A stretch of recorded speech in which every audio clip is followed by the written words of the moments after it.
आज से भारतीय कैलेंडर के अनुसार नया साल शुरू हो रहा है। ठीक है। अच्छा, एक बात आज हम बहुत खुशनसीब हैं। क्यों? टर्की में रात को भूकंप आया था, कितने लोग मरे थे? बहुत मरे थे। अरे आया ना। क्या आपको पता है आज रात में राजस्थान में भी भूकंप आया था? पता है? दिल्ली भारत में आया था, कहीं भी कोई जान माल का नुकसान नहीं हुआ। ठीक है। क्यों? नया वर्ष शुरू होने वाला था, तो भारत में नया वर्ष जो है वो दुख के साथ नहीं, सुख के साथ शुरू।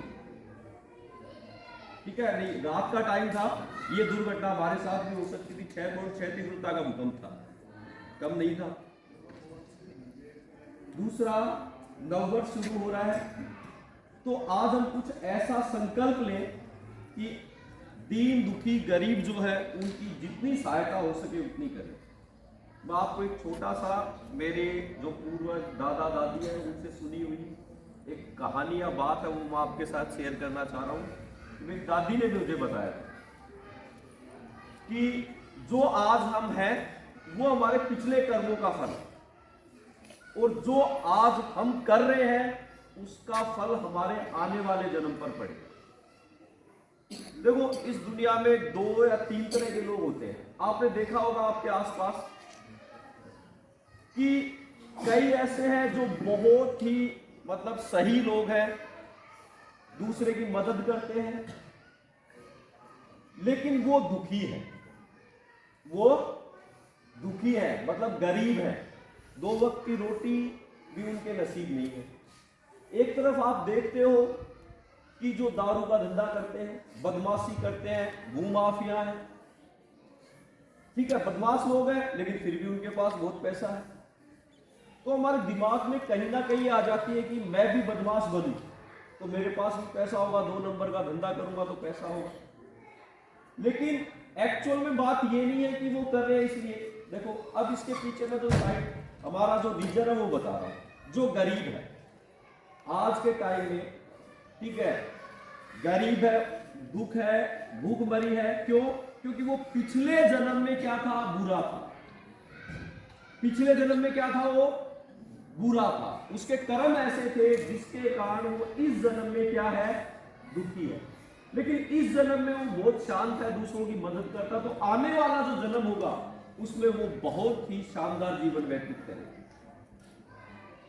तो आज का जो हमारे कर्म है वो हमारे आने वाले जन्म पर क्या प्रभाव डालेगा।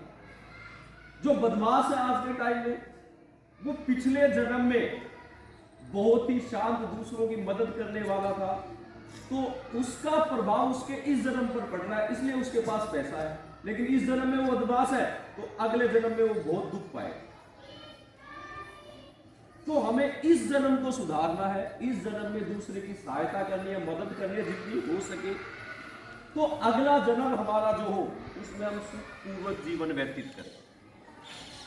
ऐसा नहीं कि जो आज आप कर्म कर रहे हो उसका प्रभाव आपको तुरंत मिल जाएगा, आज ही मिल जाएगा, कि मैंने आज किसी गरीब की मदद की, आज मेरा तो कोई भला हुआ ही नहीं, इसलिए मैं क्यों मदद करूं।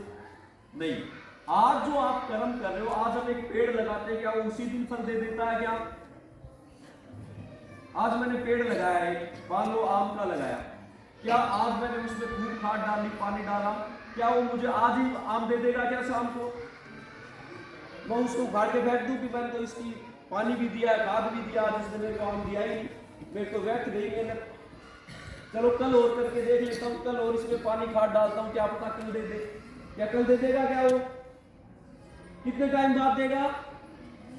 लगभग 6, 8, 10 साल बाद दे। तो आज जो हम कर्म कर रहे हैं उसका जो फल है वो हमें तुरंत नहीं मिलेगा। मिलेगा जरूर, मिलेगा जरूर, लेकिन वो आज ही नहीं मिलेगा, आने वाले समय में मिलेगा। इसलिए हम नए वर्ष में ये प्रण करें कि जितनी हमसे हो सके उतनी हम, जरूर नहीं है, सर ने बताया कि मदद पैसे से ही है, पैसे से जरूर नहीं है मदद हो, हमारे से उसकी सहायता किसी काम में की जा सके, शिक्षा में की जा सके। जैसे आप मान लो 8वीं 10वीं 12वीं में हो, कोई गरीब का बच्चा है जो स्कूल नहीं जा पाता, या स्कूल जा रहा है लेकिन वो कमजोर है, पढ़ नहीं सकता, दूसरी तीसरी में है, तो आप उसको थोड़ा टाइम देकर आपके पड़ोस में तो उसको पढ़ाओ।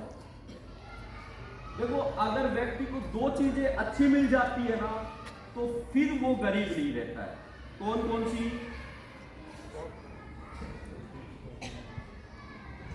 एक तो संस्कार, ठीक है, दूसरी है शिक्षा और चिकित्सा।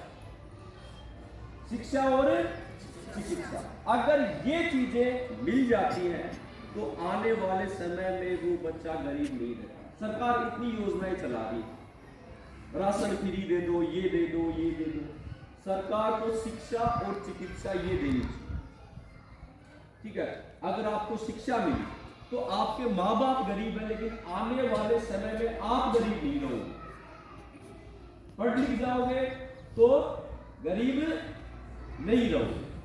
देखो पढ़ाई का भी अपना एक अलग महत्व है। नया साल है तो हम ये भी संकल्प करेंगे हम रोजाना कुछ ना कुछ नया सीखेंगे, पढ़ाई जरूर करेंगे।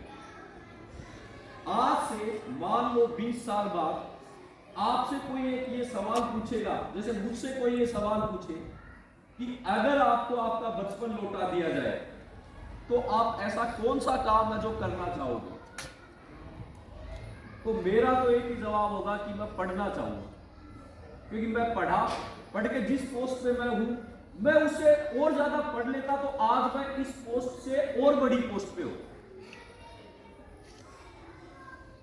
होता नहीं होता। तो ये जो पढ़ाई है ये एक ऐसी चीज है, आने वाले समय में आपसे भी देखना, आप अपने घर वालों से भी कई बार सुनते होंगे कि रे बचपन में पढ़ लेता तो आज ये काम थोड़ी करता। कई बार सुनते होंगे कि मैं पढ़ लेता तो आज यह मजदूरी थोड़ी करता, मैं भी कड़े ऑफिस में बैठा रहता। तो उनको अब महसूस हो रहा है कि पढ़ाई एक बहुत ही महत्वपूर्ण चीज।